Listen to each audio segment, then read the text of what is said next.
ठीक है, चलिए।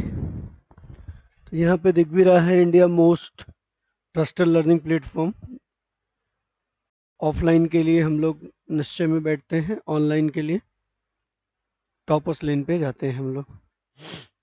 अच्छा, ये पुराना पूरा लिखा पढ़ा रखा है, न्यायपालिका हम लोग पढ़ रहे थे, और न्यायपालिका के अंतर्गत हम लोगों ने आ, बहुत सारी बातें पढ़ी, जैसे न्यायाधीशों से जा रही आवाज? नहीं जा रही? अच्छा, न्यायाधीशों की जो नियुक्तियां थी उसको हम लोगों ने देख लिया था। अब न्यायपालिका से संबंधित जो और प्रावधान है उसको हम देख रहे थे। तदर्थ न्यायाधीश, तदर्थ न्यायाधीशों के बारे में कितनी बातें हम लोगों ने लिखी, कितनी बातें पढ़ी। तो हम लोगों ने ये देखा कि जो तदर्थ न्यायाधीश होते हैं वो ऐसे न्यायाधीश हाई कोर्ट के जो सुप्रीम कोर्ट में न्यायाधीश बनने की योग्यता रखते हैं।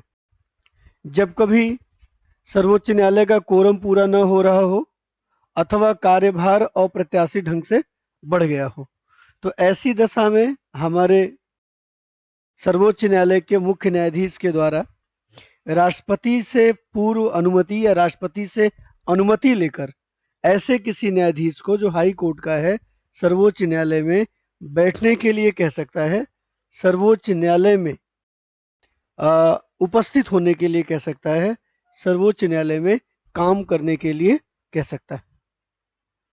ऐसा न्यायाधीश जो हाई कोर्ट का न्यायाधीश है लेकिन योग्यता रखता है सुप्रीम कोर्ट का न्यायाधीश, ऐसी दशा में जब उसे सुप्रीम कोर्ट में बुलाकर काम कराया जाता है तो उसे वेतन भत्ता सुविधाएं वही मिलती हैं जो सुप्रीम कोर्ट के न्यायाधीश को मिलनी चाहिए। सर्वोच्च न्यायालय के न्यायाधीश को जो वेतन भत्ता मिलता है वही सारी सुविधाएं उस तदर्थ न्यायाधीश को मिलती हैं, लेकिन कब तक? जब तक वो सर्वोच्च न्यायालय में काम कर रहा है तब तक। और जैसे ही उसका काम खत्म होता है वापस वो कहाँ चला जाएगा? High court. और हाई कोर्ट से रिटायर होता है तो कभी वो सुप्रीम कोर्ट का सुप्रीम कोर्ट का जस्टिस नहीं माना जाएगा। किसका जस्टिस माना जाएगा? हमेशा वो हाई कोर्ट, भले ही उसने कहाँ काम किया हो, सुप्रीम कोर्ट में। चलिए,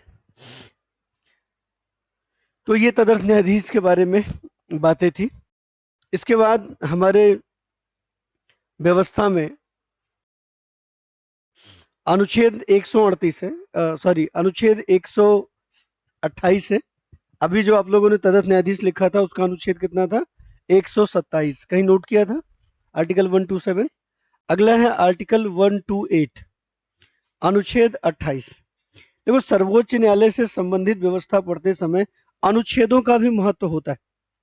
जब सर्वोच्च न्यायालय की व्यवस्था पढ़े तो अनुच्छेद जरूर पढ़े, अनुच्छेद से फिर यहाँ पे चीजें आती हैं। अनुच्छेद 128 में इसकी हेडिंग है सेवानिवृत्त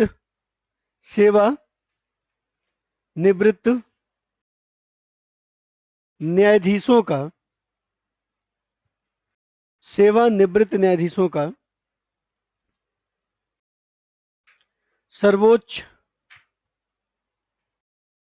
न्यायालय में न्यायालय में कार्य करना, सर्वोच्च न्यायालय में काम करना, सर्वोच्च न्यायालय में काम करना,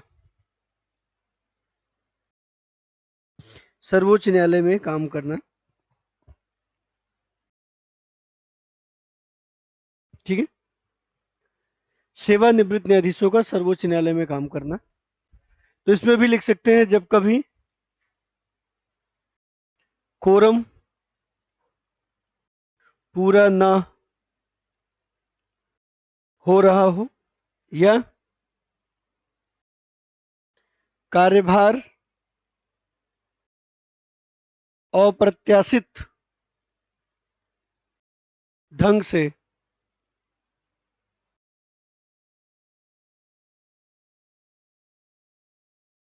बढ़ गया हो। जब कभी कोरम पूरा ना हो रहा हो अथवा कार्यभार अप्रत्याशित ढंग से बढ़ गया हो, कार्यभार अप्रत्याशित ढंग से बढ़ गया हो, तो ऐसे में भारत का मुख्य न्यायाधीश। जब हम भारत का मुख्य न्यायाधीश कहते हैं तब किसको समझते हैं? सुप्रीम कोर्ट के चीफ जस्टिस को। ऐसे में भारत का मुख्य न्यायाधीश राष्ट्रपति की अनुमति से, ऐसे में भारत का मुख्य न्यायाधीश राष्ट्रपति की अनुमति से सेवानिवृत्त न्यायाधीशों को सेवानिवृत्त न्यायाधीशों को सेवानिवृत्त न्यायाधीशों को सर्वोच्च न्यायालय में कार्य करने के लिए बुला सकता है। सेवानिवृत्त न्यायाधीशों को सर्वोच्च न्यायालय में कार्य करने के लिए बुला सकता है। कार्य करने के लिए बुला सकता है। कार्य करने के लिए बुला सकता है। लाइन चेंज करके लिखेंगे, ऐसे न्यायाधीश जब तक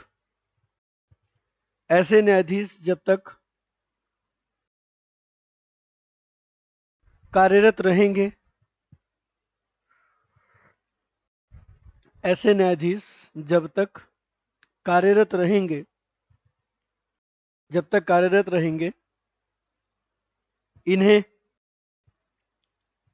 इन्हें वेतन, भत्ते एवं अन्य सुविधाएं इन्हें वेतन भत्ते एवं अन्य सुविधाएं वही प्राप्त होंगे जो सर्वोच्च न्यायालय के न्यायाधीशों को प्राप्त होते हैं। वही प्राप्त होंगे जो सर्वोच्च न्यायालय के न्यायाधीशों को प्राप्त होते हैं। जो सर्वोच्च न्यायालय के न्यायाधीशों को प्राप्त होते हैं। जो सर्वोच्च न्यायालय के न्यायाधीशों को प्राप्त होते हैं। ठीक है, जो सर्वोच्च न्यायालय के न्यायाधीशों को प्राप्त होते हैं।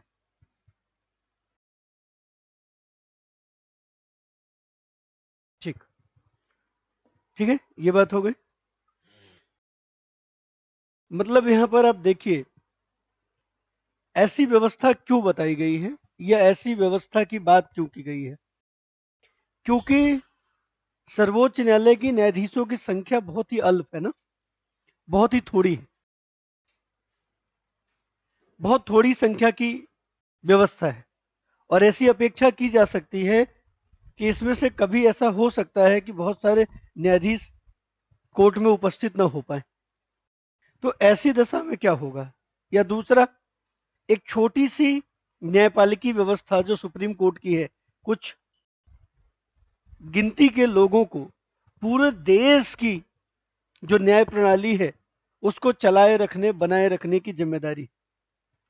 तो हो सकता है कि कभी ऐसी चीजें बहुत ज्यादा आने लगे और ये लोग कम पड़ने लगे, या इनमें से ही कुछ लोग उस समय उपस्थित न हो। तो न्यायपालिका का काम न्याय देना है और देर से मिला न्याय अन्याय के बराबर होता है। इसलिए केवल कुछ न्यायाधीशों के न होने के कारण न्याय में देरी न हो, या न्यायपालिका की पर्याप्त संख्या होने के बाद भी इतनी ज्यादा इनके पास काम हो कि ये उस काम को निपटा न पा रहे हो। तो ऐसी दशा में सर्वोच्च न्यायालय के मुख्य न्यायाधीश को यह अधिकार है कि वो राष्ट्रपति से अनुमति लेकर इस व्यवस्था को पूरा करने का प्रयास करें। कई बार आपको लगता होगा कि तदर्थ न्यायाधीश तभी आता है जब कोरम पूरा नहीं होता। ऐसा दिमाग में बहुतों को बैठा होगा कि एडहॉक जज की व्यवस्था तभी होती है जब कोरम पूरा ना हो रहा हो, है ना, ये दिमाग में होगा। लेकिन दूसरी बात पे भी ध्यान दीजिए, कोरम पूरा मान लो हो रहा हो तब आपसे प्रश्न पूछा जाएगा ना, यदि कोरम पूरा हो रहा हो तो तदर्थ न्यायाधीशों की व्यवस्था हो सकती है अथवा नहीं। तो आपको कहना है हो सकती है। तो वो कौन सा रीजन है? हाँ, वो रीजन है कि कार्यभार अप्रत्याशित ढंग से, अप्रत्याशित ढंग का मतलब क्या होता है? अनएक्सपेक्टेड, मतलब जिसकी हमने कल्पना नहीं की। अब कल्पना किए होते तो जो ये न्यायाधीश हमारे थे इनको थोड़ा ज्यादा काम और करा रहे होते, लेकिन कभी कभी अप्रत्याशित ढंग से अनएक्सपेक्टेड रीजन हो सकते हैं, उसके कारण हमारा जो कार्यभार है वो अचानक से बढ़ा हुआ दिखे, और अगर उसे न निपटाया जाए तो ऐसा लगे कि मानो अन्याय हो जाएगा। तो ऐसी स्थिति में हमारा जो चीफ जस्टिस है, भारत के जो मुख्य न्यायाधीश हैं, उनको ये अधिकार है कि वो अनुच्छेद 127 के अंतर्गत ऐसे न्यायाधीश जो हाई कोर्टों में हैं उन्हें बुलाकर काम करा सकता है। अनुच्छेद 128 में ऐसे न्यायाधीश जो हाई कोर्ट से रिटायर हुए हैं उन्हें बुला के काम करा सकता है। करा सकता है ना? काम नहीं रुकना चाहिए कि काम रुक जाएगा, काम नहीं रुकना चाहिए। और ऐसे न्यायाधीशों को, जो हाई कोर्ट के न्यायाधीश हैं, उनकी योग्यता सुप्रीम कोर्ट का न्यायाधीश बनने की है कि नहीं है ना? एक तो 62 वर्ष में रिटायर हो गए होंगे, है ना? न्याय देने का कार्य उनका 5 वर्ष का पूरा हो चुका होगा, नहीं? तो वो बन सकते हैं। इसलिए काम न रुके सर्वोच्च न्यायालय का, इसलिए 2 अनुच्छेदों में मुख्य न्यायाधीश को ये अधिकार है कि वो राष्ट्रपति के अनुमति से काम को ठीक ढंग से पूरा करे। ठीक, तो ये हो गया आपका सुप्रीम कोर्ट के न्यायाधीश जो रिटायर्ड न्यायाधीश है वो कैसे सर्वोच्च न्यायालय में काम कर सकते हैं। ठीक है, चलिए अगली लाइन लिख लीजिए, अगला जो हेडिंग है वो डाल लीजिए। ये अक्सर पूछा जाता है, अनुच्छेद 124 पूछा जाता है जिसमें सुप्रीम कोर्ट है। इसके बाद अनुच्छेद 127 पूछा जाता है जिसमें तदर्थ न्यायाधीश है। 128 पूछा जाता है जिसमें सेवानिवृत्त न्यायाधीशों का सर्वोच्च न्यायालय में उपस्थित होना है। 129 पूछा जाता है क्योंकि 129 की जो हेडिंग होती है वो होती अभिलेखीय न्यायालय। ठीक, कोर्ट एंड रिकॉर्ड। क्या होता है? अभिलेखी न्यायालय।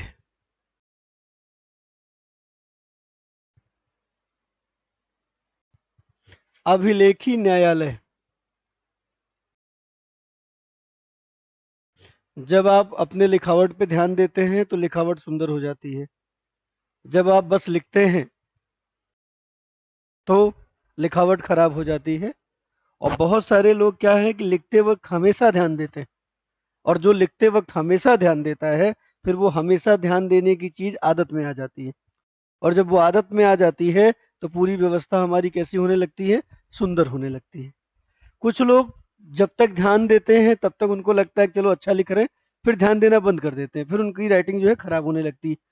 फिर धीरे धीरे धीरे धीरे ध्यान न देने को वो आदत बना लेते हैं, और जब ध्यान न देने को वो आदत बना लेते हैं तब उनकी लिखावट खराब हो जाती है।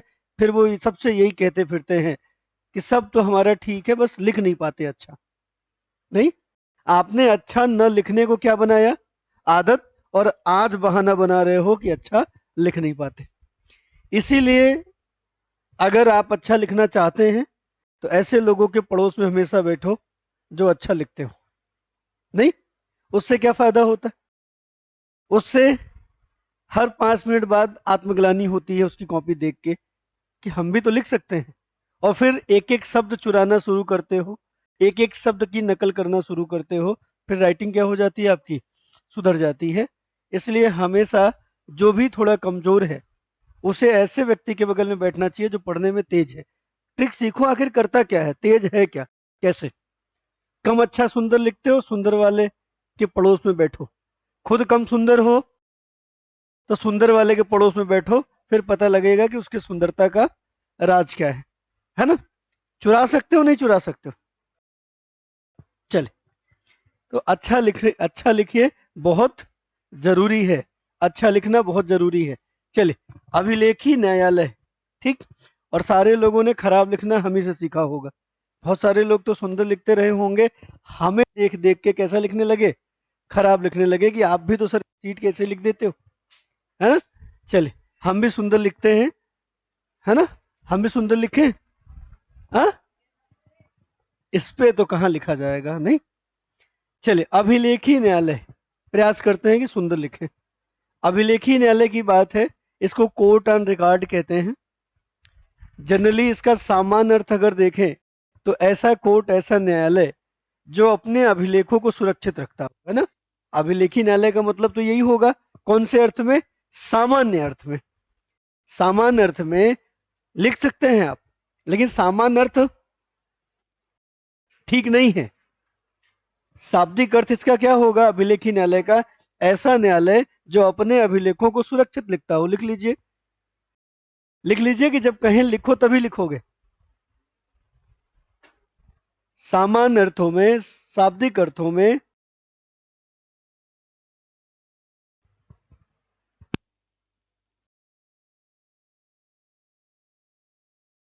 ठीक है। सामान्य अर्थों में, सामान्य अर्थों में इसका सामान्य अर्थों में ऐसा न्यायालय जो अपने अभिलेखों को सुरक्षित रखता हो। सामान्य अर्थों में ऐसा न्यायालय जो अपने अभिलेखों को सुरक्षित रखता हो। हमें भी लिखना पड़ेगा, ऐसा न्यायालय जो अपने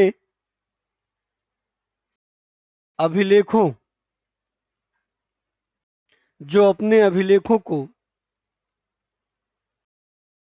सुरक्षित रखता हो। जो अपने अभिलेखों को सुरक्षित रखता हो, ठीक है, जो अपने अभिलेखों को सुरक्षित रखता हो, अभिलेखी न्यायालय होगा।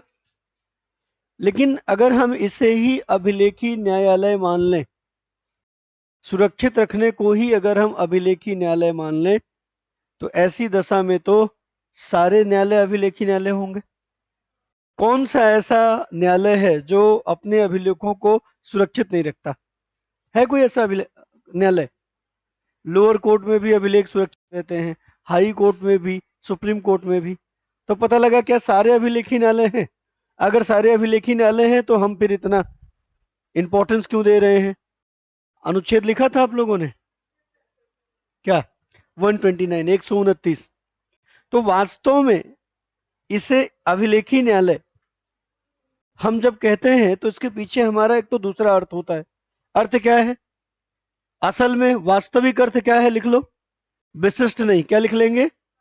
वास्तविक अर्थ। मतलब जब कोई पूछे तो हमें जो बताना है वो कौन सा वाला बताना है, सामान्य वाला कि वास्तविक? वास्तविक।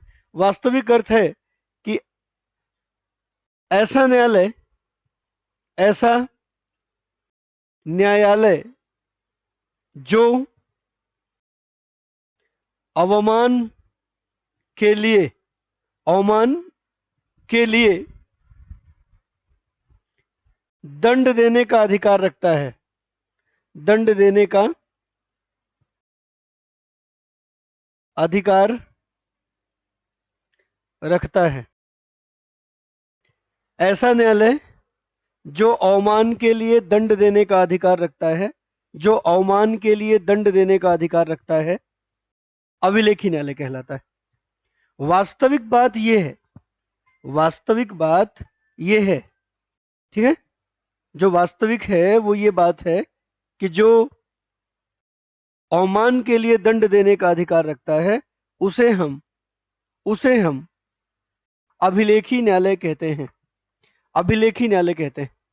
तो यहां पर एक बात और समझने की बात है। आपको लगता होगा कि अवमान के लिए दंड देने का अधिकार केवल सुप्रीम कोर्ट के पास है, इसलिए सुप्रीम कोर्ट अभिलेखी न्यायालय है। तो ऐसा नहीं है। अवमान के लिए दंड देने का अधिकार हमारे यहाँ सुप्रीम कोर्ट और हायर कोर्ट दोनों को है, ठीक है। अवमान के लिए दंड देने का अधिकार, देखिए, अवमान के लिए दंड देने का अधिकार हमारे यहाँ हाई कोर्ट और सुप्रीम कोर्ट दोनों को है। अवमान के लिए दंड हमारे यहाँ सर्वोच्च न्यायालय भी देता है और हाई कोर्ट भी देता है, उच्च न्यायालय भी देता है ना। हमारे यहाँ सर्वोच्च न्यायालय, सर्वोच्च न्यायालय और उच्च न्यायालय दोनों को अवमान के लिए दंड देने का अधिकार है।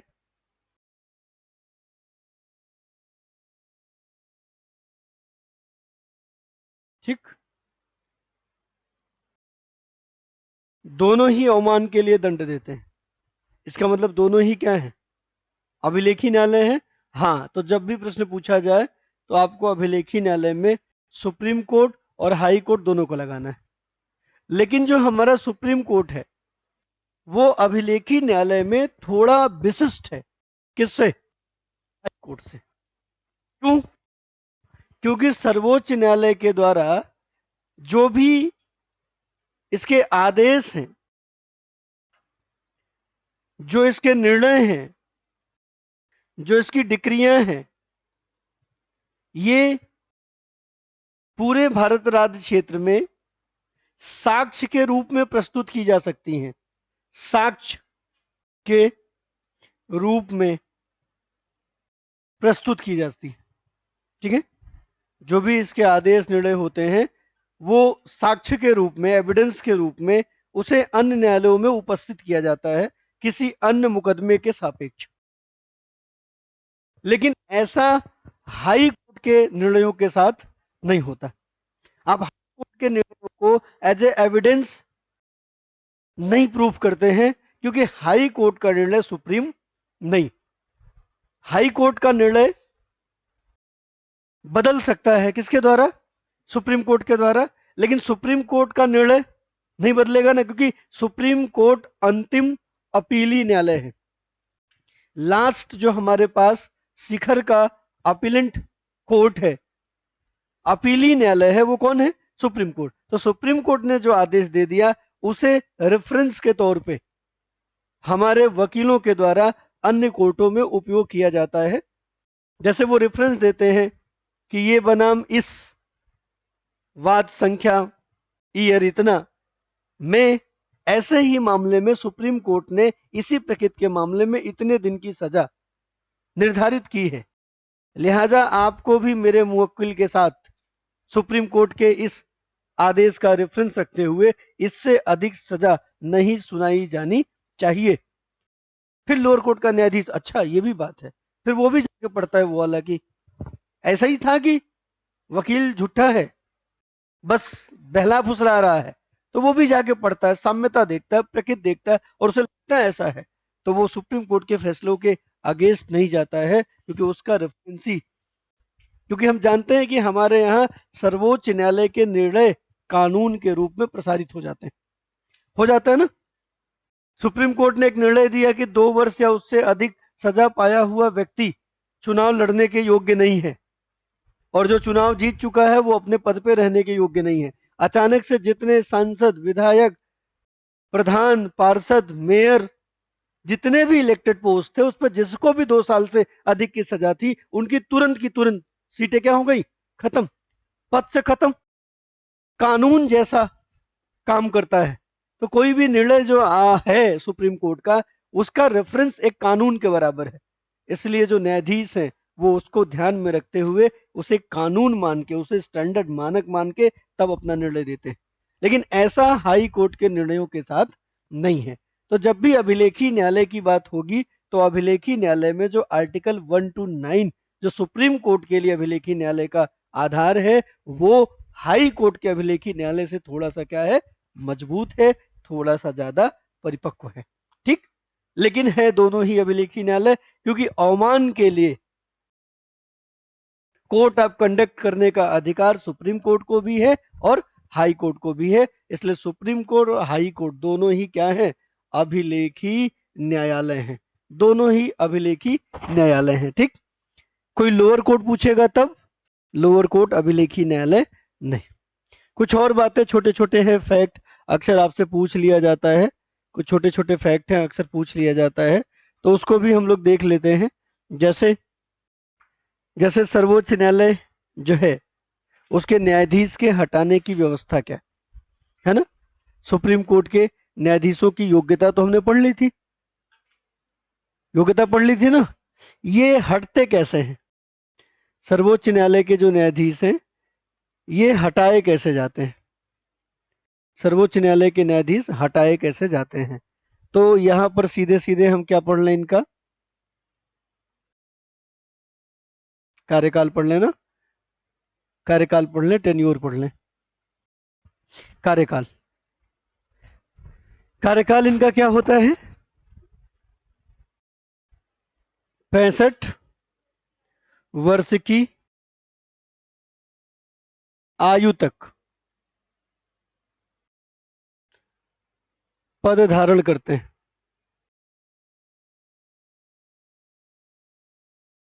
65 वर्ष की आयु तक पद धारण करते हैं। ठीक। और मान लो 65 वर्ष की आयु तक पद धारण करने की इच्छा न हो तब, तो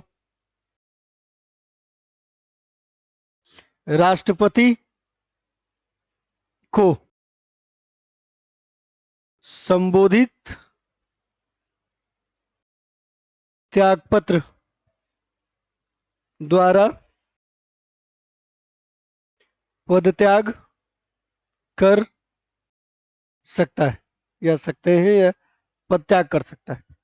राष्ट्रपति को संबोधित स्वहस्ताक्षरित त्यागपत्र द्वारा पदत्याग कर सकता है, मतलब खुद से छोड़ सकता है ना, स्वयं से पद छोड़ सकता है। या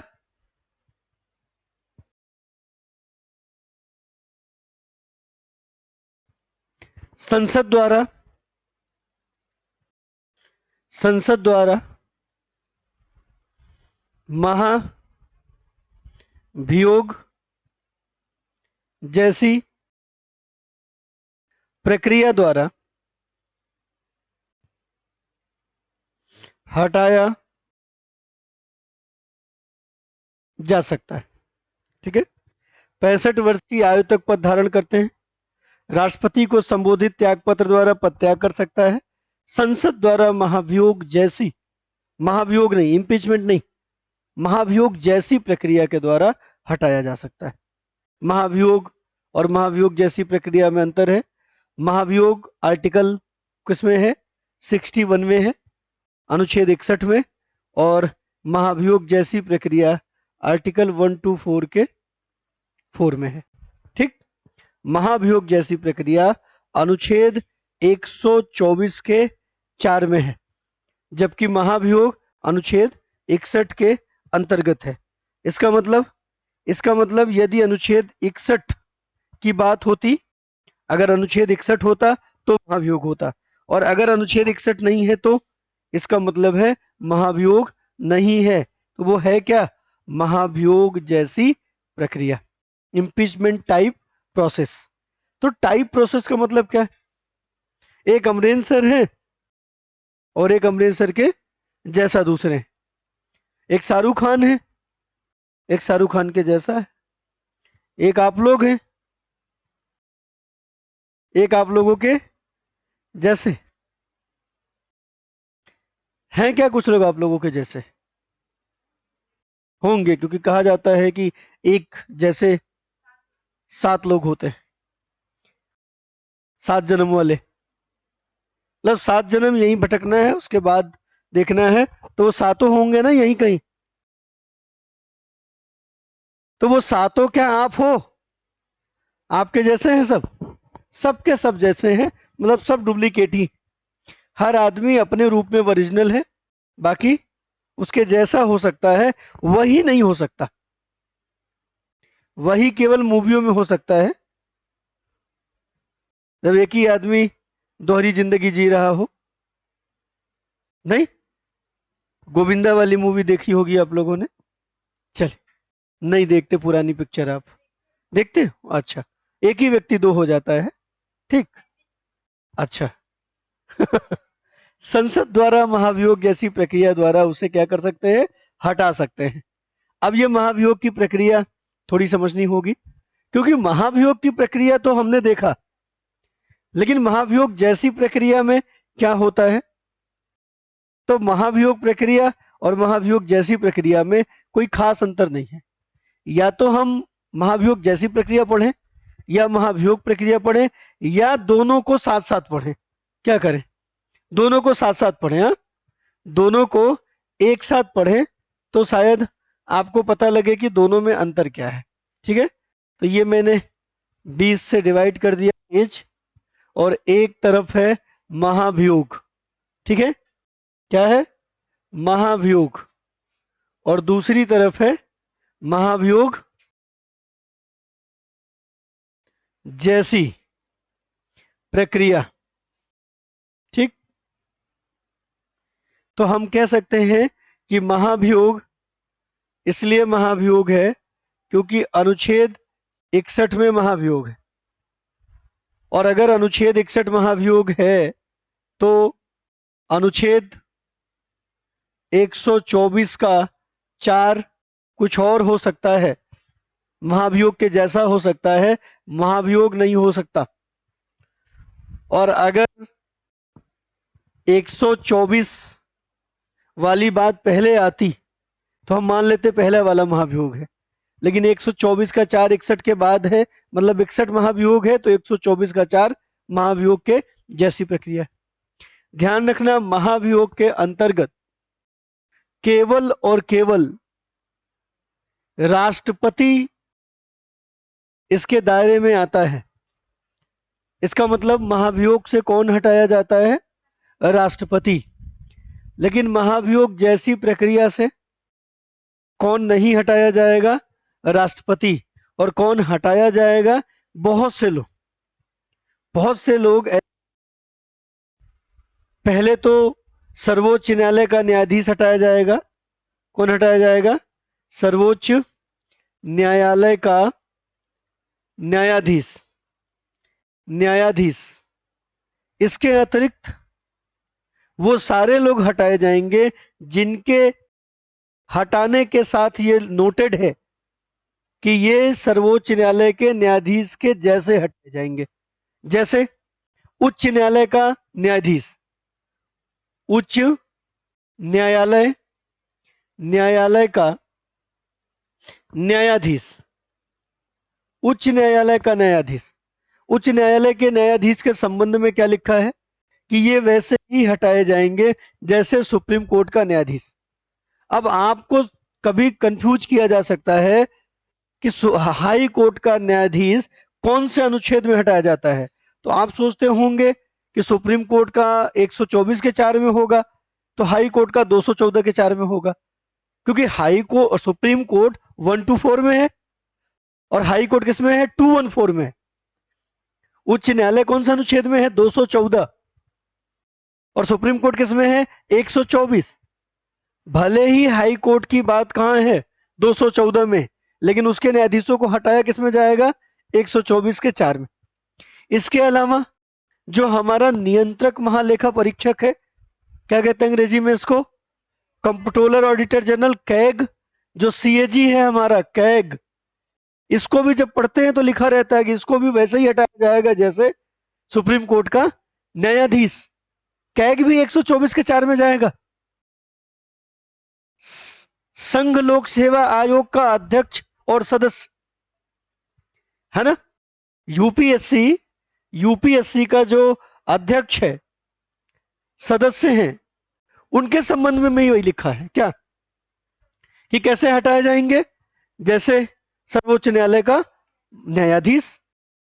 तो 124 के 4 के अंतर्गत बहुत सारे लोग हटाए जाते हैं और उन सारे लोगों के लिए महाभियोग तो नहीं हो सकता ना।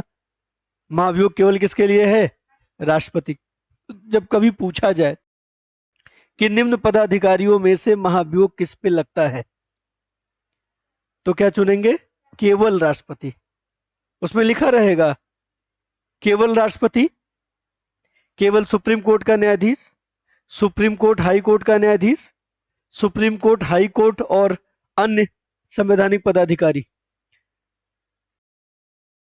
तो केवल राष्ट्रपति मिल जाए तो केवल राष्ट्रपति लगा दो।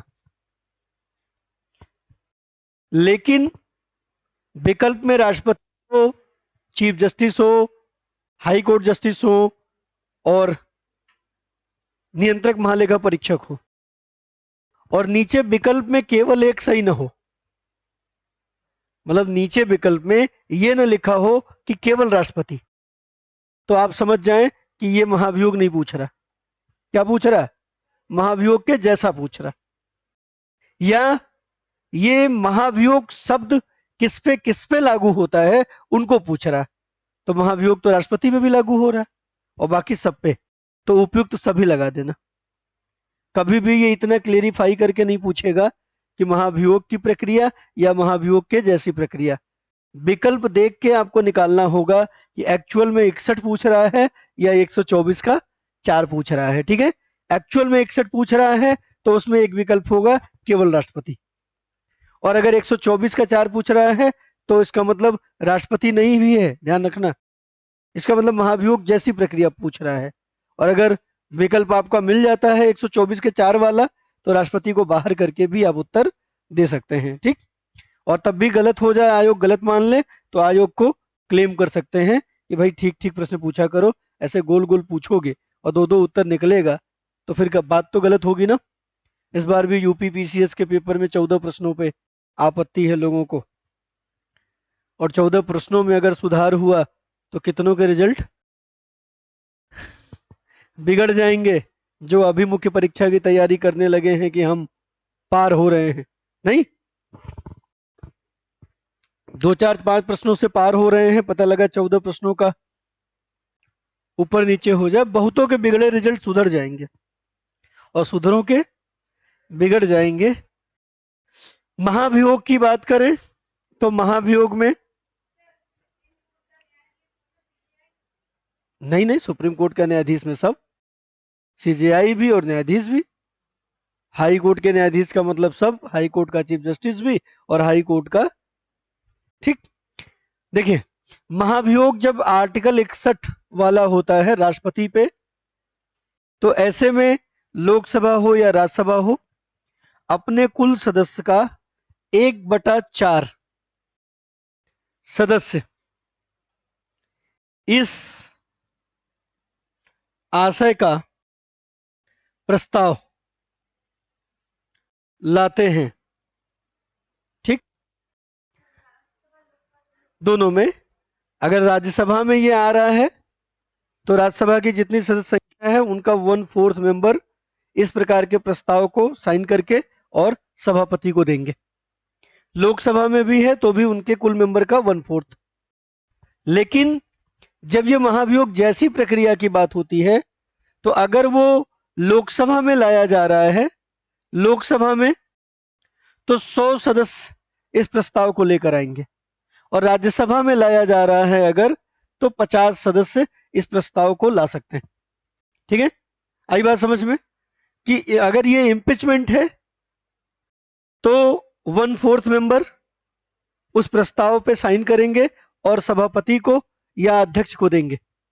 लेकिन अगर ये 1/4 का 4 है, 124 का 4 है, अगर ये महाभियोग जैसी प्रक्रिया है और ये शुरू हो रही है किसमें, लोकसभा में, तो कितने सदस्य, 100 सदस्य इस प्रस्ताव को लोकसभा अध्यक्ष के पास ले जाएंगे कि हम ऐसी व्यवस्था न्यायाधीश पे या कैग पे लाना चाहते हैं। अगर राज्यसभा हुई तो 50 सदस्य हस्ताक्षर करके इस तरीके की महाभियोग जैसी प्रक्रिया की शुरुआत कर सकते हैं। लेकिन ये शुरुआत अगर महाभियोग वाली है तब ये 1/4 मेंबर की बात होगी। यहां तक थोड़ा अंतर देखा आपने। अब इसके बाद की प्रक्रिया लगभग कैसी हो जाती है, एक जैसी हो जाती है, थोड़े अंतर के साथ। जैसे महाभियोग जो इम्पीचमेंट है, ये केवल और केवल इसके लगाने का जो आधार होता है वो संविधान का अतिक्रमण होता है। क्या होता है, संविधान का अतिक्रमण। देखिए, संविधान का अतिक्रमण, वायलेंस ऑफ कॉन्स्टिट्यूशन। अगर संविधान का अतिक्रमण किया गया है, कॉन्स्टिट्यूशन का वायलेंस किया गया है, तो महाभियोग लगाया जाएगा। जबकि महाभियोग जैसी प्रक्रिया पे क्या होता है, महाभियोग जैसी प्रक्रिया का मतलब होता है कि यहां पर आपके द्वारा जो व्यवहार है वो ठीक नहीं किया गया, मतलब आपके द्वारा कदाचार किया गया, मिसबिहेव, या असमर्थता, इनकैपेबिलिटी। ठीक है, महाभियोग संविधान के अतिक्रमण के आधार पर लगाया जाता है, संविधान के अतिक्रमण के आधार पे, जबकि महाभियोग जैसी प्रक्रिया कदाचार एवं असमर्थता के आधार पर लगाया जाता है। कदाचार एवं असमर्थता के आधार पर लगाया जाता है। ठीक है, कदाचार एवं असमर्थता के आधार पर लगाया जाता है, लगाया जाता है। यहां तक आपने क्या देखा, समानता या असमानता? असमानता। जब पूरी बातें अलग हैं तो महाभियोग जैसी प्रक्रिया क्यों कह रहे हो? बातें पूरी अलग हैं तो एक दूसरे के जैसा दिख रहा क्या? अभी तक तो नहीं दिखा। फिर हम इसे महाभियोग जैसी प्रक्रिया क्यों कहते हैं? क्योंकि इसके बाद एक जैसा दिखेगा। इसके बाद क्या दिखेगा? एक जैसा। तो ये असमानता थी। अब इसके आगे जब बढ़ेंगे तो दोनों एक जैसे दिखने लगेंगे। दोनों ही कैसे दिखने लगेंगे? एक जैसे दिखने लगेंगे। क्या होगा यहां पर? अब देखिए यहां पर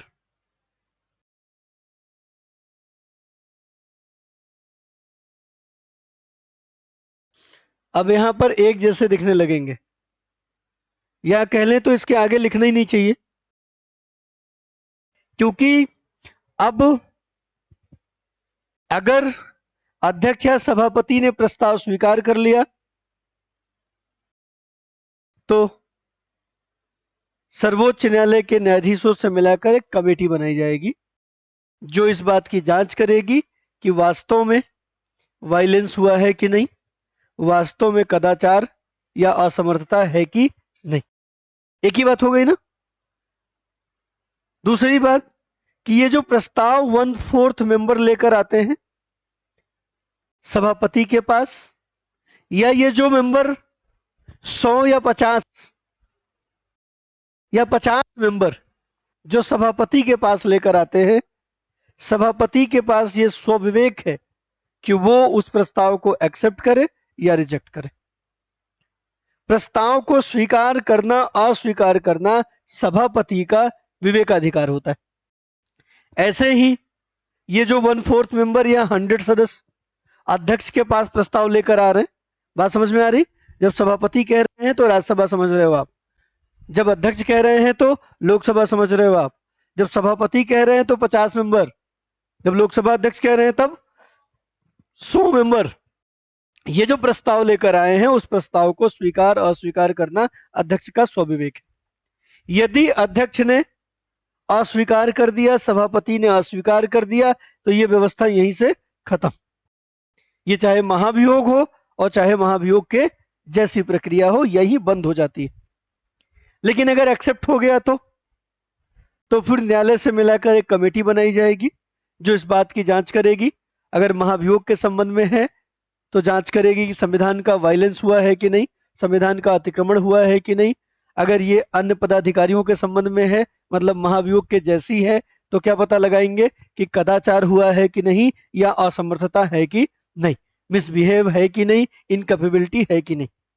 और अगर ये कमेटी ये कहती है कि वायलेंस हुआ है, या कमेटी कहती है कि असमर्थता या कदाचार है, तो फिर आगे जिस सदन में ये एक्सेप्ट हुआ है, जिस सदन से समिति बनी है, फिर वो इस प्रक्रिया को आगे बढ़ाएगा। अब वो महाभियोग की प्रक्रिया की शुरुआत करेगा। और अगर समिति ने कह दिया वायलेंस नहीं हुआ, कदाचार नहीं हुआ, असमर्थता नहीं है, तब तो महाभियोग की प्रक्रिया वहीं से क्या हो जाती? समाप्त हो जाती। लेकिन अब कह दिया कि नहीं हुआ है, तो अब महाभियोग की प्रक्रिया की व्यवस्था जो है अब वो होगी। अब वो सदन एक डेट निश्चित करेगा, उस डेट से पहले राष्ट्रपति को सूचना पहले दे देगा 14 दिन, जब उसको वो प्रक्रिया शुरू की जा रही होगी उसके ही 14 दिन पहले सूचना दे चुका होगा। अब जो डेट निर्धारित की जाएगी उस डेट पे जो सदन है वो एक साथ बैठेगा, मतलब पूरा सदन बैठेगा, और जिस सदन में ये प्रक्रिया शुरू हुई है वो सदन इस पे कार्रवाई करेगा और दूसरा सदन पर्यवेक्षक के रूप में देख रहा होगा। मतलब अगर ये राज्यसभा में कार्रवाई चल रही तो पर्यवेक्षक के रूप में कौन होगा? लोकसभा। और अगर लोकसभा में चल रही है तो पर्यवेक्षक के रूप में राज्यसभा ये कार्रवाई देख रहा होगा। कार्यवाही में राष्ट्रपति को, या महाभियोग जैसी प्रक्रिया है तो जिस पदाधिकारी के ऊपर लगाया जा रहा है उसको सदन में उपस्थित होने की अपेक्षा की जाती है, और अगर वो खुद उपस्थित नहीं हो रहा है तो अपने किसी प्रतिनिधि को उपस्थित करा सकता है अपने पक्ष रखने के लिए। और जब ये प्रक्रिया चल रही होती है तो उसे अपना पक्ष रखने का अधिकार होता है, अपने पक्ष में बोलने का अधिकार होता है, और उसके बाद उस पर वाद विवाद होता है, बहस होती है, चर्चा होती है, और उसके बाद मतदान कराया जाता है। अगर ये मतदान 2/3 बहुमत से पारित हो जाता है, ये मतदान 2/3 मेजोरिटी से पास हो जाता है, तो इसे उठाकर दूसरे सदन को दे दिया जाता है जो पर्यवेक्षक के रूप में था। 2/3 2/3 मेजोरिटी। और जैसे ही दूसरा सदन, अब दूसरा सदन सारी प्रक्रिया तो करेगा नहीं, तो दूसरा सदन चर्चा नहीं करता, पर्यवेक्षक के रूप में बैठा था ना, चर्चाएं तो देख ही ली उसने, तो दूसरा सदन केवल उसमें क्या करेगा, मतदान। तो दूसरा सदन ने भी अगर 2/3 बहुमत से इसे पास कर दिया तो तत्क्षण से राष्ट्रपति अपने पद पर नहीं रहेगा, राष्ट्रपति का पद समाप्त मान लिया जाएगा। और अगर वो किसी पदाधिकारी के संबंध में है तो दोनों सदनों के पारित करने के पश्चात राष्ट्रपति के हस्ताक्षर के साथ ही वो व्यक्ति उस पद पर नहीं रहेगा, हटा दिया जाएगा। ये पूरी प्रक्रिया है किसकी, महाभियोग की, या महाभियोग के जैसी।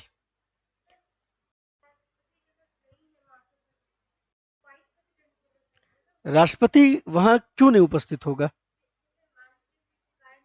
किस कारण, मान लो नहीं है, मर गया, हाँ, तबीयत नहीं ठीक है तो कोई बात नहीं, तब वो उसी के पास जाएगा, साइन तो कर ही सकता है, तबीयत नहीं ठीक है तब पर भी।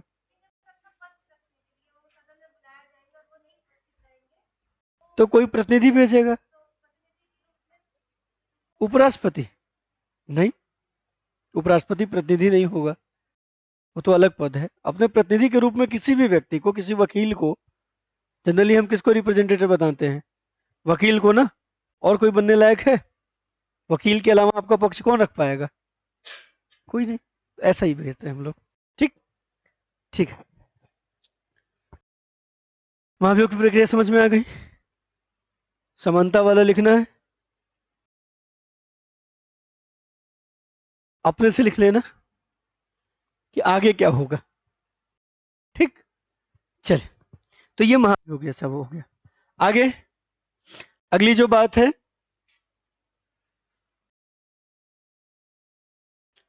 पॉइंट के रूप में लिख लीजिए, सर्वोच्च न्यायालय का स्थान, है ना, सर्वोच्च न्यायालय का स्थान कहां निर्धारित है, दिल्ली में, ठीक है, लिख सकते हैं सर्वोच्च न्यायालय का स्थान दिल्ली निर्धारित है, दिल्ली निर्धारित है, सर्वोच्च न्यायालय का स्थान दिल्ली निर्धारित है, दिल्ली निर्धारित है, दिल्ली निर्धारित है। किंतु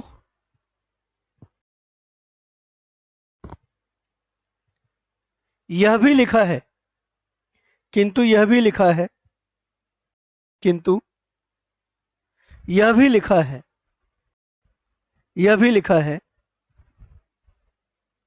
मुख्य न्यायाधीश, मुख्य न्यायाधीश राष्ट्रपति की अनुमति से इसकी बैठक देश में, इसकी बैठक देश में अन्य स्थानों पर भी कर सकता है,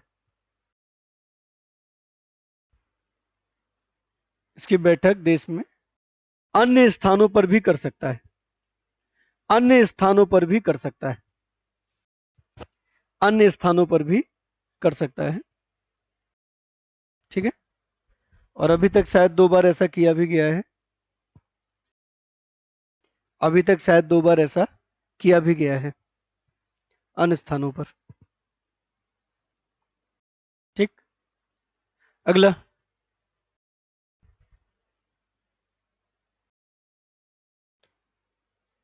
न्यायिक पुनरावलोकन।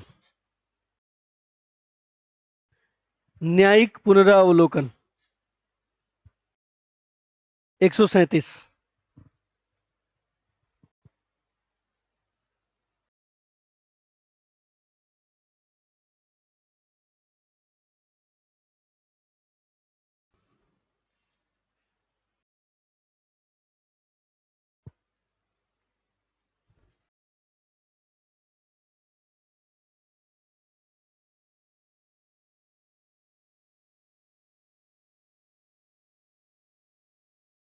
न्यायिक पुनरावलोकन या न्यायिक पुनर्विलोकन।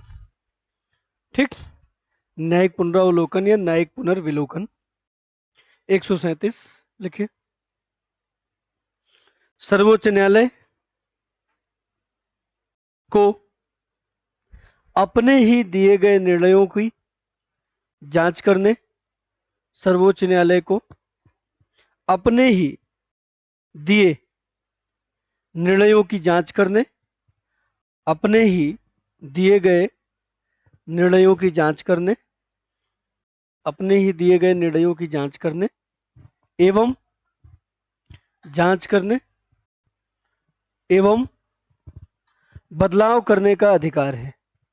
जांच करने एवं बदलाव करने का अधिकार है। जांच करने एवं बदलाव करने का अधिकार है। ठीक है, जांच करने एवं बदलाव करने का अधिकार है। ठीक है, और ये तो आपने कई बार देखा होगा, इस बात में बदलाव आपने कई बार देखा होगा। जैसे उदाहरण के लिए आप लिख सकते हैं, सबसे पहले हमारे पास एक शंकरी प्रसाद का केस था। शंकरी प्रसाद के केस के अगेंस्ट गोलकनाथ देख सकते हैं हम लोग। शंकरी प्रसाद केस के अगेंस्ट गोलकनाथ देख सकते हैं। गोलक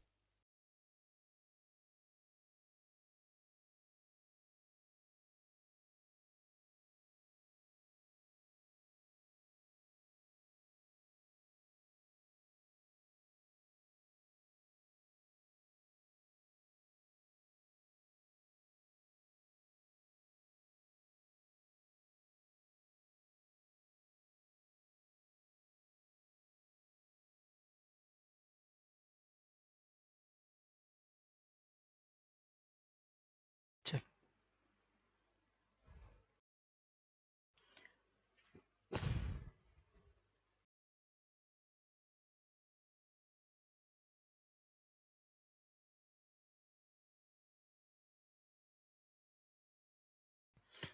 ठीक है, तो गोलकनाथ भाई, शंकरी प्रसाद और सज्जन सिंह में कहा गया था कि संविधान के मूल अधिकारों में संसद संशोधन कर सकती है। गोलकनाथ में कहा गया संशोधन नहीं कर सकती है, और फिर केशवानंद में कहा संशोधन कर सकती है। पहले कहा कर सकती है, फिर कहा नहीं कर सकती है, फिर कह रहे हैं कर सकती है। अपने ही निर्णयों को बार बार क्या कर रहे हैं, अपने ही निर्णयों को बार बार बदल रहे हैं। अपने ही निर्णयों को बार बार क्या कर रहे हैं, बदल रहे हैं।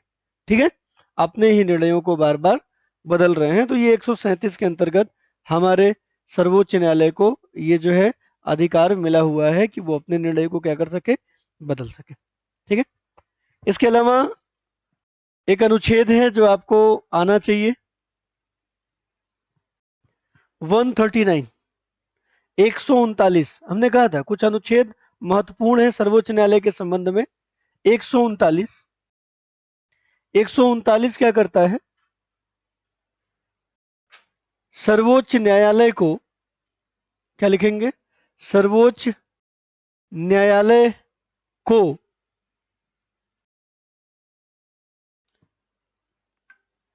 न्यायाधीश, न्यायाधीश, न्यायाधीश समझते हैं क्या कहते हैं न्यायाधीश को, न्यायाधीश को रिट। सर्वोच्च न्यायालय को न्यायाधीशों को अन्य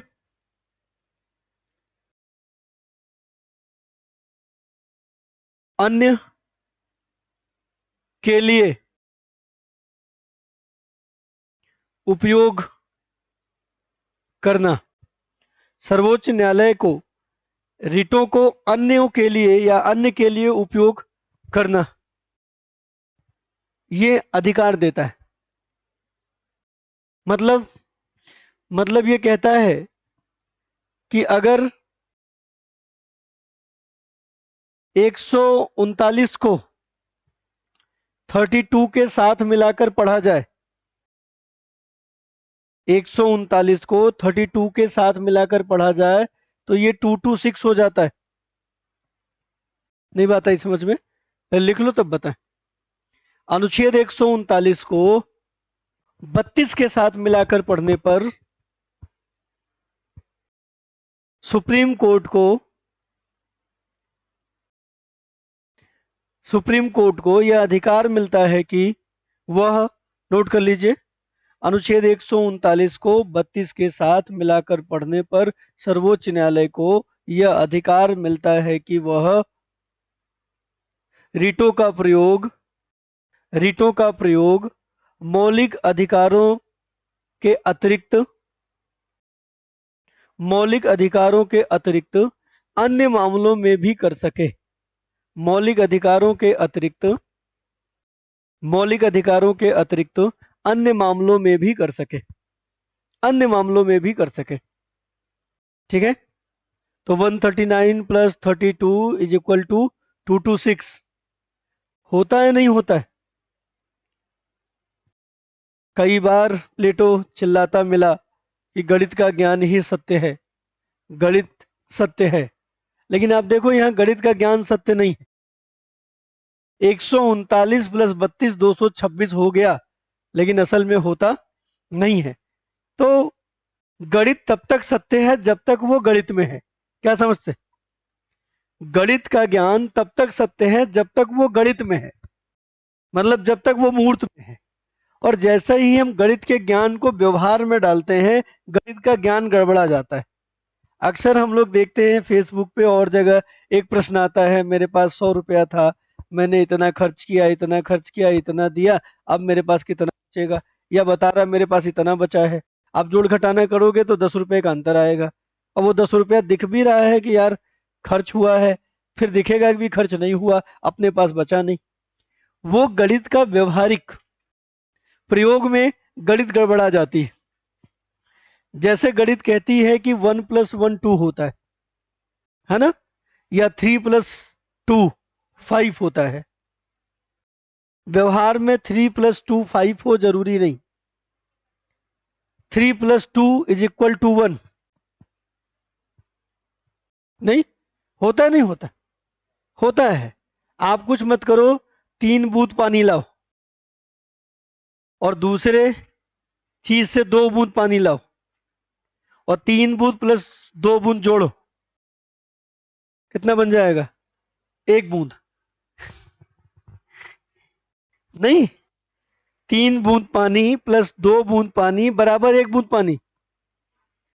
ये गणित का व्यवहारिक फेल्योर है।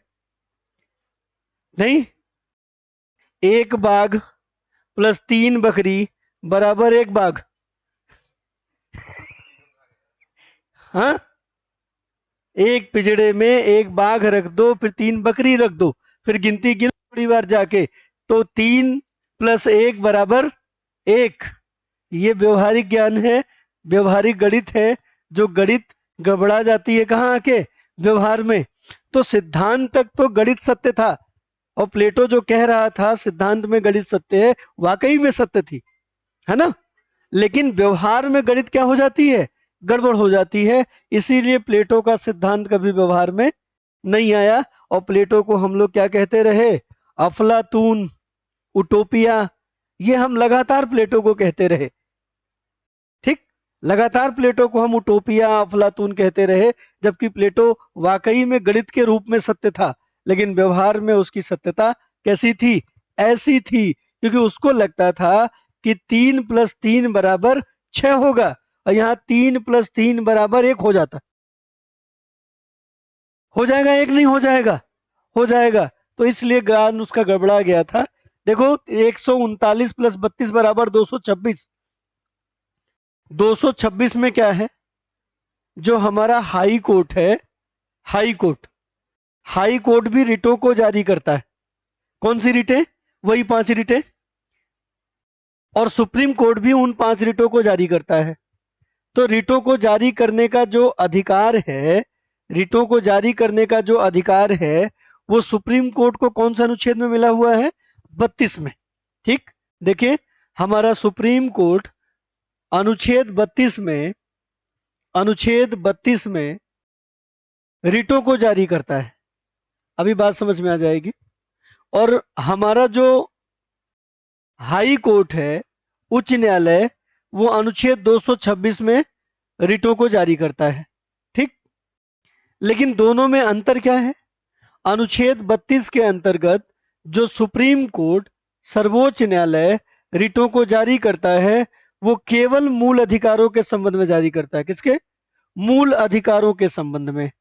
मूल अधिकार, या आगे मूल अधिकार के आगे केवल लिख दो तो ज्यादा क्लियर रहेगा हमेशा। मतलब अनुच्छेद 32 का सहारा लेकर सर्वोच्च न्यायालय केवल मूल अधिकारों को संरक्षण देने का प्रयास करता है, के फंडामेंटल राइट्स को प्रोटेक्ट करने का प्रयास करता है। लेकिन यही चीज जब कहां चली जाती है? 226 में, 226 में, तो 226 में उन्हीं 5 रिटों को जारी करने का अधिकार किसके पास होता है? हाई कोर्ट के पास।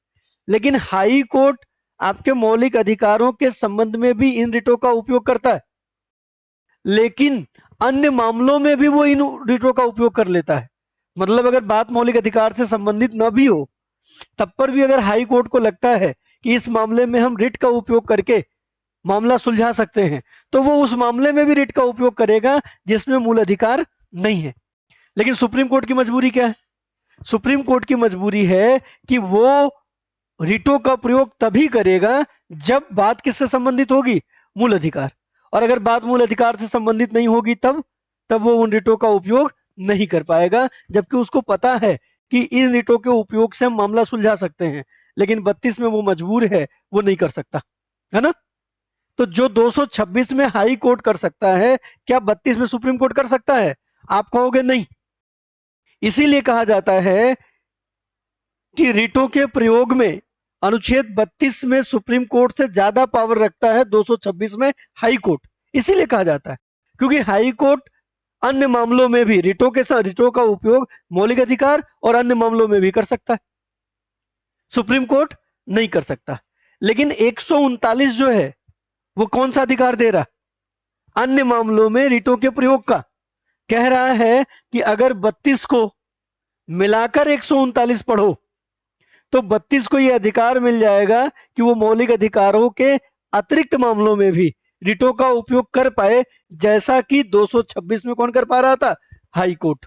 अब आई बात समझ में कि यहाँ पे जो आप 32139 = 226 लिख रहे हो, ये भाव है। भाव क्या है?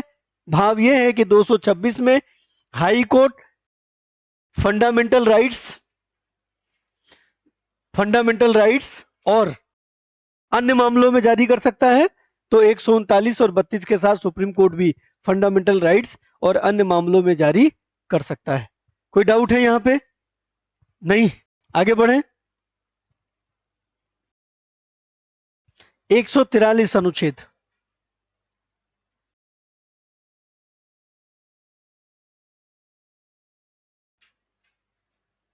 कौन सा अनुच्छेद लिखेंगे?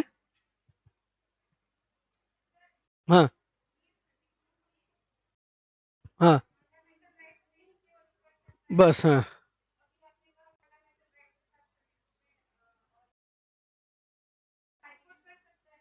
हाई कोर्ट दोनों पे कर सकता है। हाँ, सुप्रीम कोर्ट केवल मौलिक अधिकार पे नहीं कर सकता 32 पे। ठीक, क्या लिखा है? तो जब 139 को मिला के पढ़ोगे तब कर सकता है, तो 226 के जैसा नहीं हो गया। लेकिन कब? 139 को जब 32 के साथ मिलाएंगे तब अकेला 32 नहीं कर सकता है, ठीक, ये बताने का प्रयास है। चलिए 143, 143 में क्या खास है? 143 में खास क्या है? राष्ट्रपति सर्वोच्च न्यायालय से, नोट कर लीजिए, राष्ट्रपति सर्वोच्च न्यायालय से, राष्ट्रपति सर्वोच्च न्यायालय से, सर्वोच्च न्यायालय से, राष्ट्रपति सर्वोच्च न्यायालय से, सर्वोच्च न्यायालय से विधि के मामले पर, विधि के मामले पर परामर्श मांग सकता है, विधि के मामले पर परामर्श मांग सकता है, परामर्श मांग सकता है। अथवा मतलब अगर इसको इस तरीके से लिखें, या अगर सुप्रीम कोर्ट के नजरिए से लिखें तो लिखे सर्वोच्च न्यायालय इस अनुच्छेद के अंतर्गत, सर्वोच्च न्यायालय, सर्वोच्च न्यायालय इस अनुच्छेद के अंतर्गत, इस अनुच्छेद के अंतर्गत, इस अनुच्छेद के अंतर्गत, सर्वोच्च न्यायालय इस अनुच्छेद के अंतर्गत राष्ट्रपति को परामर्श उपलब्ध कराती है, या राष्ट्रपति को विधि के प्रश्न पर परामर्श उपलब्ध कराती है, राष्ट्रपति को विधि के प्रश्न पर परामर्श उपलब्ध कराती है, ठीक। सर्वोच्च न्यायालय द्वारा, सर्वोच्च न्यायालय द्वारा राष्ट्रपति को परामर्श उपलब्ध कराना, परामर्श उपलब्ध कराना, ठीक। अब आप पूछोगे कि जो परामर्श उपलब्ध कराती है, क्या सर्वोच्च न्यायालय राष्ट्रपति को परामर्श उपलब्ध कराने के लिए बाध्य है? तो आप लिखोगे बाध्य नहीं है, लिख लो आप इसी में, सुप्रीम कोर्ट परामर्श उपलब्ध कराने के लिए बाध्य नहीं है, सर्वोच्च न्यायालय परामर्श उपलब्ध कराने के लिए बाध्य नहीं है, ठीक है। अगर उसे लगता है कि परामर्श दे सकते हैं तो देगी, और उसे अगर लगता है नहीं दे सकते हैं तो नहीं देगी, ठीक।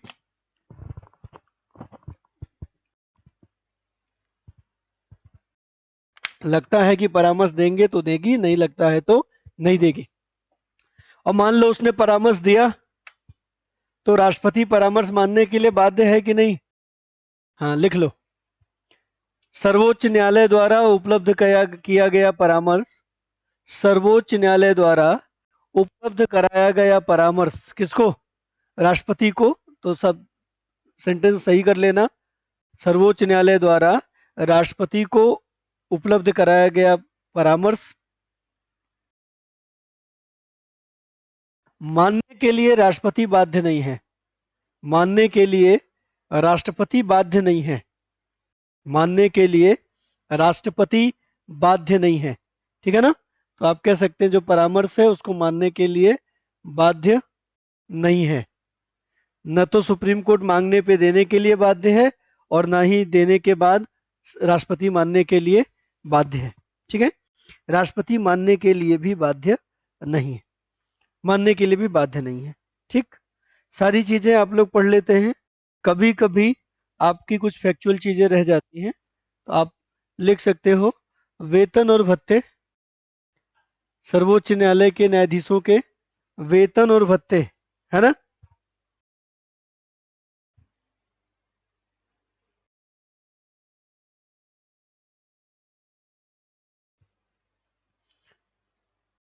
ठीक है, वेतन और भत्ते, सबसे पहले आप लिखेंगे कि सर्वोच्च न्यायालय का संपूर्ण खर्च, संपूर्ण व्यय, सर्वोच्च न्यायालय का संपूर्ण व्यय भारत की संचित निधि पर निर्भर करता है, संपूर्ण व्यय भारत की संचित निधि पर भारित होता है। संचित निधि पर भारित होता है। संचित निधि पर भारित होता है।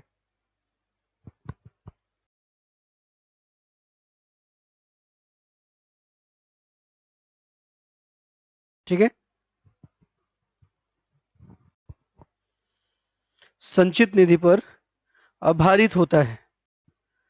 संचित निधि पे भारित होता है। ठीक,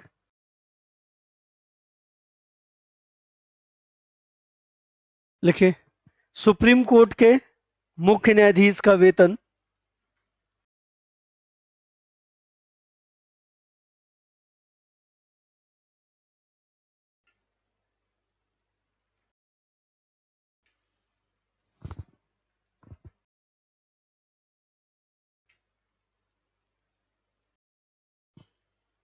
कितना है? हाँ, 2,80,000। सुप्रीम कोर्ट के मुख्य न्यायाधीश का वेतन 2,80,000। 2,80,000। 2,80,000। अन्य न्यायाधीशों का वेतन, अन्य न्यायाधीशों का वेतन 2,50,000। 2,50,000। अन्य न्यायाधीशों का वेतन 2,50,000। ठीक है, अब 50,000 ही कम है मेरी सैलरी, है ना, न्यायाधीशों से। और तब भी न्यायाधीशों के बंगले इतने बड़े बड़े होते, हमारे हो नहीं रहे। हाँ, कैसे होंगे? न्याय देने का काम किया जाए। क्यों? न्याय देने का काम किया जाए तो हम लोगों को भी बड़े बड़े बंगले हो सकते हैं। सैलरी तो ऑलमोस्ट सेम है, अगर यहाँ की भी सैलरी जोड़ लें तब तो बराबर हो गई। इंसेंटिव जोड़ लें तो ज्यादा ही हो जाएगा, तब पर भी बंगले नहीं बन रहे। नहीं, गाड़ी भी खरीदी तो चीप वाली, मारुति वाली नहीं, कम से कम BMW खरीदते तो समझ में आता कि चलो ठीक है, सैलरी बढ़ी है। नहीं, तो कभी कभी कुछ ना कुछ दाल में लाल पीला लगता है, काला कह नहीं सकते, लाइव है। लाइव है। हाँ, बचना चाहिए अवमान से, लेकिन जो सत्य है झुटला भी नहीं कोई सकता। अब ये अलग बात है कि जो लोग न्यायाधीश बनते हैं वो लोग पारिवारिक रूप से बड़े संपन्न रहे होंगे, जमींदार रहे होंगे उनके पिताजी, तो इस तरीके से जमींदारी थी तो इतनी जमीनें बेच बाच के बड़े बड़े बंगला बना रखे होंगे, अलग बात है।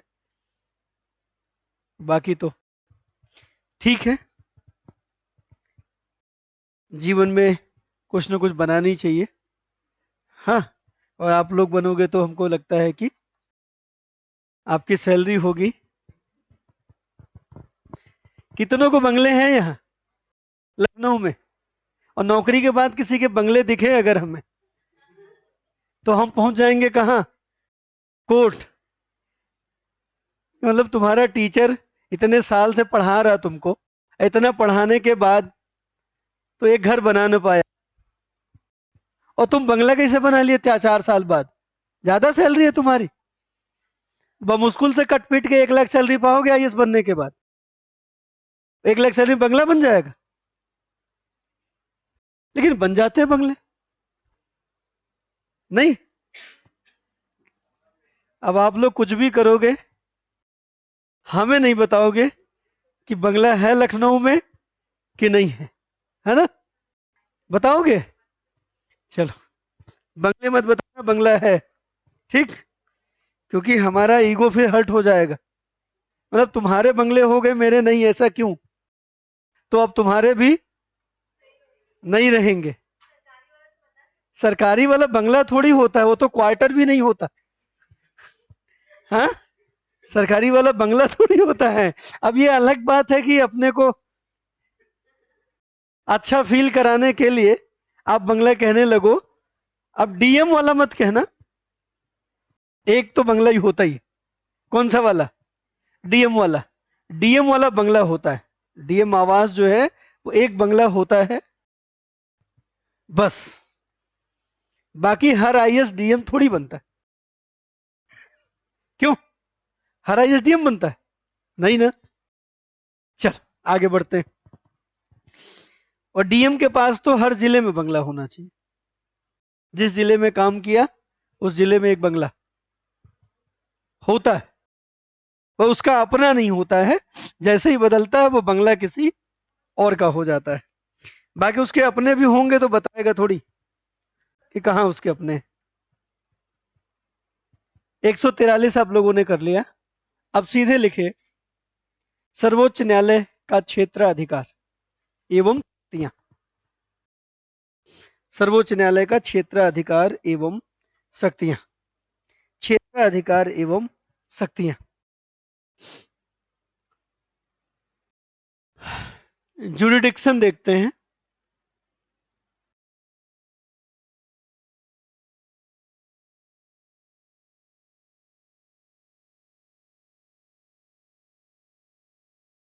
क्षेत्राधिकार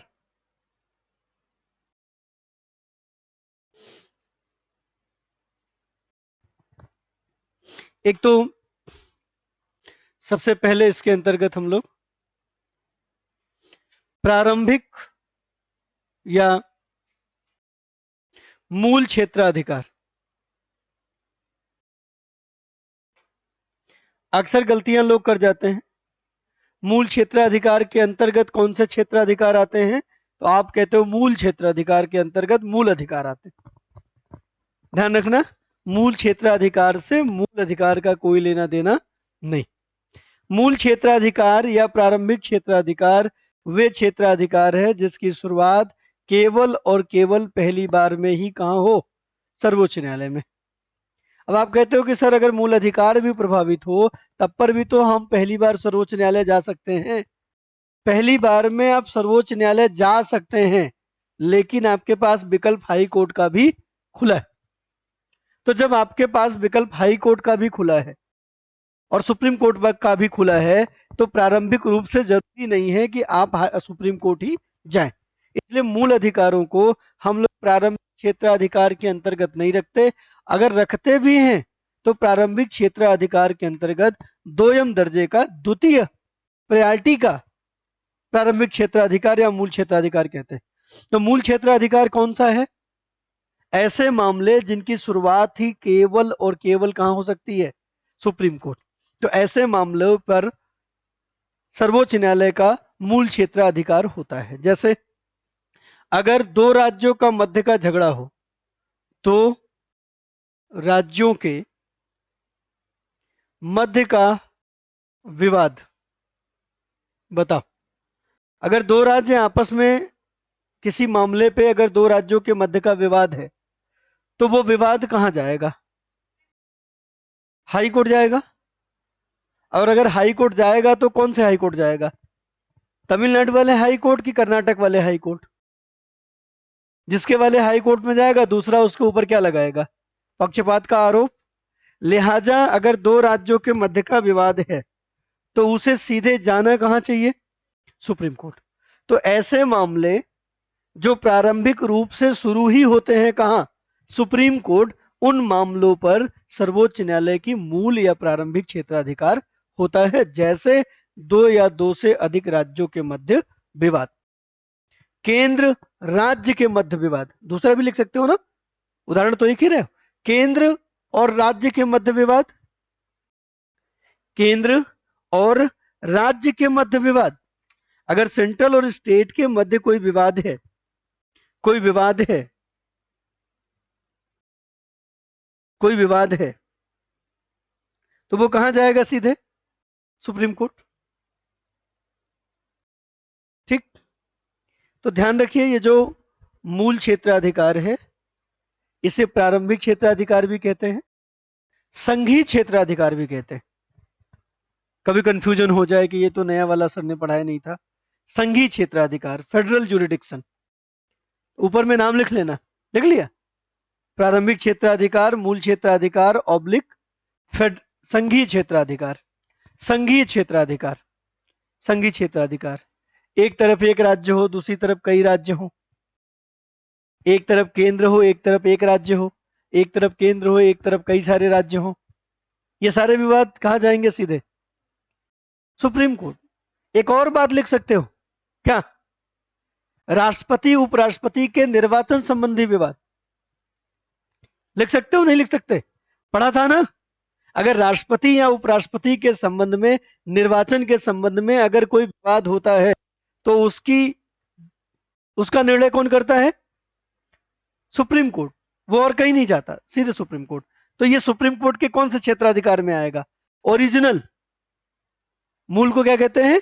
ओरिजिनल या प्राइमरी या फेडरल। अंग्रेजी का हिंदी जरूर करो, एक आध प्रश्न तो ऐसे ही गलत हो जाते हैं अंग्रेजी हिंदी के द्वंद्व में। हो जाते हैं, नहीं हो जाते? हाँ, अंग्रेजी हिंदी के द्वंद्व में एक आध प्रश्न ऐसे उड़ जाते हैं।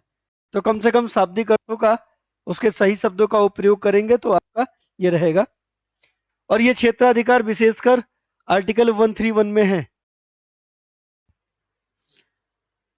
मत लिखो अनुच्छेद, कंफ्यूज हो जाओगे, रटते रटते थक जाओगे। जो पूछा जाता है वो रह जाएगा। पूछा क्या जाता है? 124, पूछा क्या जाता है? 127, 128, 129, 137, 139, नहीं, जो पूछा जाता है 141 भी पूछा जाता है, हमने पढ़ा नहीं, आप पढ़ लेना। 143 भी पूछा जाता है, ठीक? तो ये सब पूछे जाते हैं, तो इनको पढ़ना आपके लिए बहुत जरूरी है।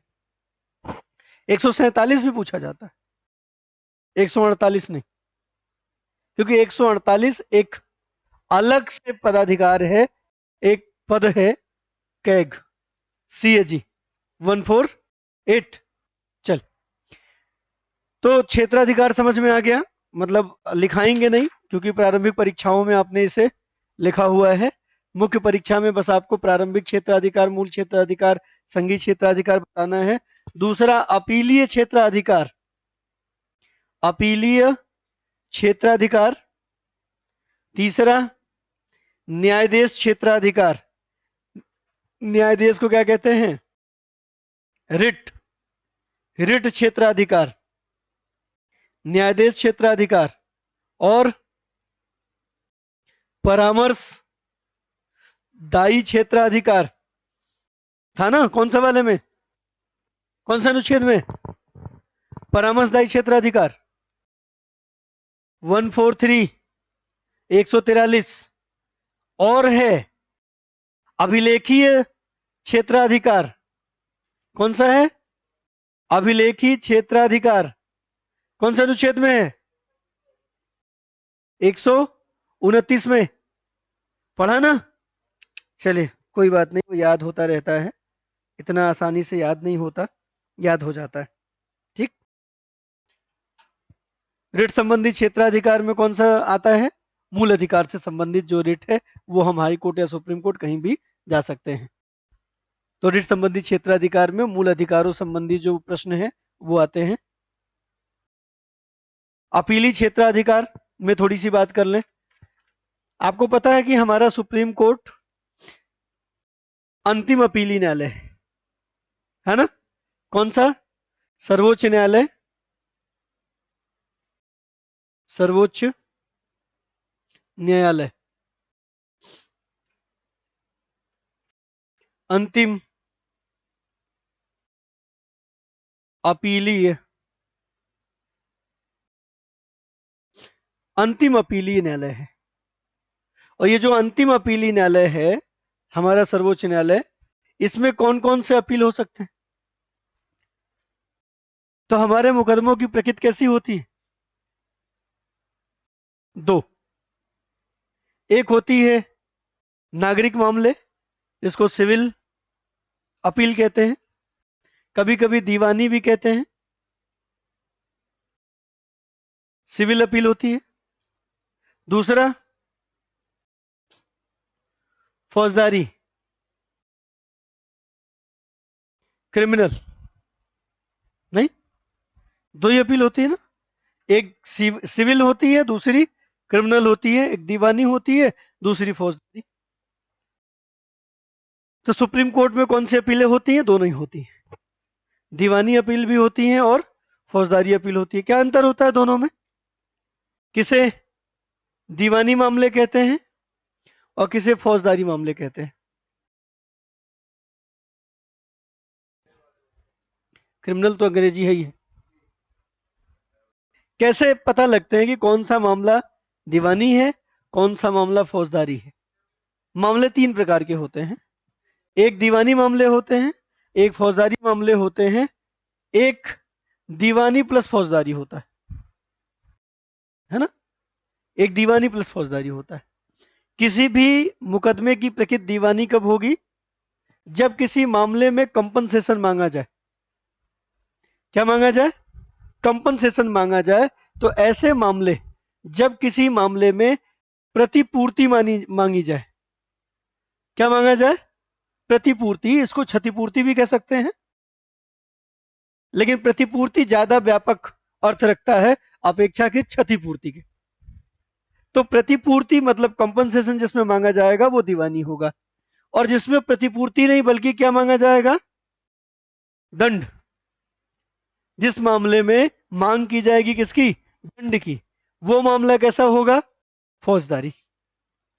और जिस मामले में कंपनसेशन प्लस दंड दोनों मांगा जाएगा वो मामले कैसे होंगे? दीवानी प्लस फौजदारी, है ना। कहा गया कि इस व्यक्ति से मुझे मुकदमा लड़ने का, जो मेरा मानसिक प्रताड़ना हुई है उसकी क्षतिपूर्ति कराई जाए, साथ ही साथ इसे 7 साल के सजा भी दी जाए। तो ऐसा मामला क्या हुआ? ऐसा मामला हुआ फौजदारी। जिस मामले में हमने कहा कि अमुक व्यक्ति ने हमारे जमीन को कब्जा कर लिया है, उस जमीन पर उसने अवैध निर्माण करा लिया है और इससे हमें इतने दिन तक अपने जमीन से बाहर रहना पड़ा, अतः हमें इतना हर्जाना के रूप में हमारी जमीन सहित इतना हर्जाना हमें दिया जाए। तो ये दीवानी मामले हो गए, ठीक। और जिसमें केवल दंड का प्रावधान है कि अमुक व्यक्ति ने हाथ काटने का अपराध किया, इसको दंड मिलना चाहिए, तो उसमें प्रतिपूर्ति नहीं मांगते, दंड मांगते हैं। तो 7 साल की 8 साल की सजा हो जाए, वो होती है फौजदारी मामला। तो इस मामले की प्रकृति कुछ भी हो, वो हाई कोर्ट से कहाँ जाती है? Supreme court. और इसी मामले को जो किसी अन्य अदालत से होकर सर्वोच्च न्यायालय आती है उसे ही हम लोग क्या कहते हैं? अपील। उसी को हम लोग क्या कहते हैं? अपीली मामले। तो हमारे पास जनरली लोअर कोर्ट से अपील कहाँ जाता है? High court. और हाई कोर्ट से अपील कहाँ जाता है? Supreme court. सुप्रीम कोर्ट से अपील कहाँ जाता है? कहीं नहीं। सुप्रीम कोर्ट अंतिम अपीलीय न्यायालय है। यहाँ कोई डाउट है? कोई डाउट नहीं है। फिर परामर्शदाती क्षेत्राधिकार, उसके अंतर्गत राष्ट्रपति को हमारा जो सर्वोच्च न्यायालय है वो विधि के मामले पे सलाह देता है। उसके बाद अभिलेखी न्यायालय, आप जानते हैं 129 में court of conduct, contempt of court करने का जो कंटेम्प्ट ऑफ कोर्ट जो काम है ना, वही क्या है? अभिलेखी न्यायालय, ठीक। ये रहा आपका पूरा क्षेत्राधिकार। वेतन भत्ता पढ़ लिया आप लोगों ने, हटाया कैसे जाएगा पढ़ लिया, आएगा कैसे पढ़ लिया। तो सर्वोच्च न्यायालय से संबंधित जो बात थी वो पूरी तरीके से क्या हो गई? समाप्त हो गई। अब इसके अंतर्गत कुछ दो बातें महत्वपूर्ण रूप से हमें देखने की बात है। एक एक क्या है? वो है जो हमें पढ़ना रहता है, अक्सर उसका उल्लेख हमें मिलता है, न्यायिक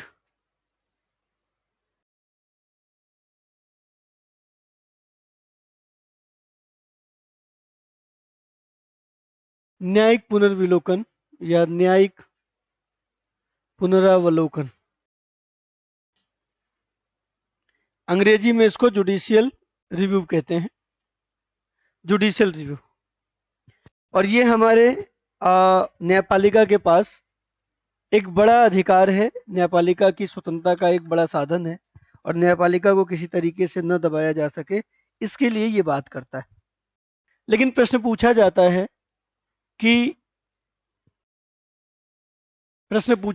है कि न्यायिक पुनरावलोकन किस अनुच्छेद में है, किस अनुच्छेद में है।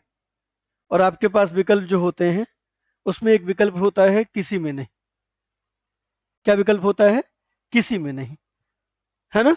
तो कोई भी यहाँ पे अनुच्छेद, कोई एक ऐसा अनुच्छेद नहीं है जिस अनुच्छेद में साफ साफ लिखा हो कि सुप्रीम कोर्ट या हमारी न्यायपालिका न्यायिक पुनरावलोकन इसके अंतर्गत करती है। 137 मत लिखना, वो ये वाला जुडिशियल रिव्यू नहीं है, वो तो अपने ही फैसलों का रिव्यू करती है। और ये जो जुडिशियल रिव्यू है ये दूसरा है। ये न्यायिक पुनरावलोकन क्या है? संसद द्वारा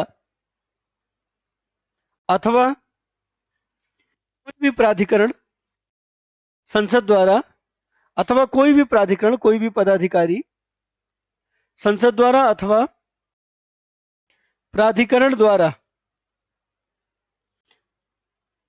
बनाए गए नियमों कानूनों की जांच की उपरोक्त नियम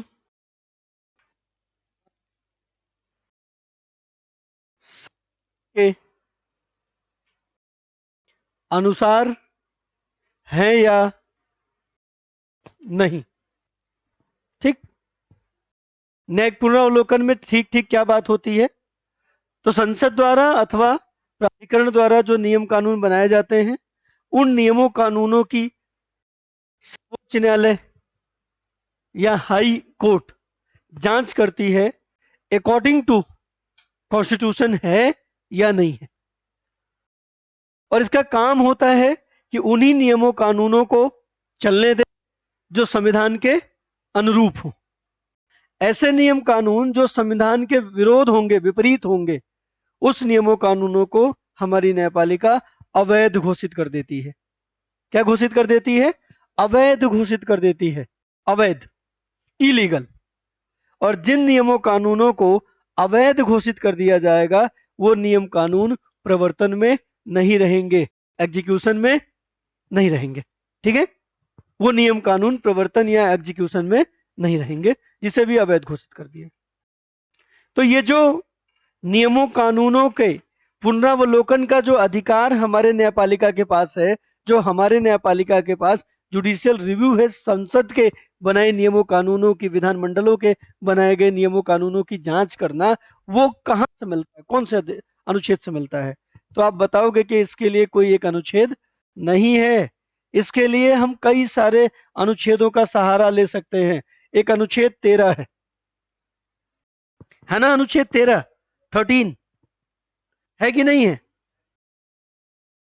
इसके अलावा एक अनुच्छेद हमारे पास 32 है, एक अनुच्छेद हमारे पास 226 है, 226 है। ऐसा ही एक अनुच्छेद हमारे पास 246 है। कौन सा अनुच्छेद? 246। ऐसा ही एक अनुच्छेद हमारे पास 132 है, 132, 132।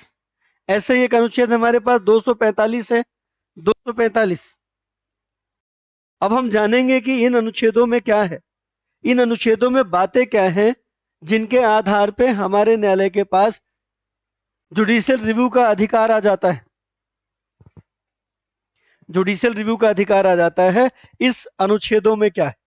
ठीक, असल में अब हम लोगों ने पढ़ना शुरू किया है वो चीज जिससे प्रश्न आने की ज्यादा संभावना है।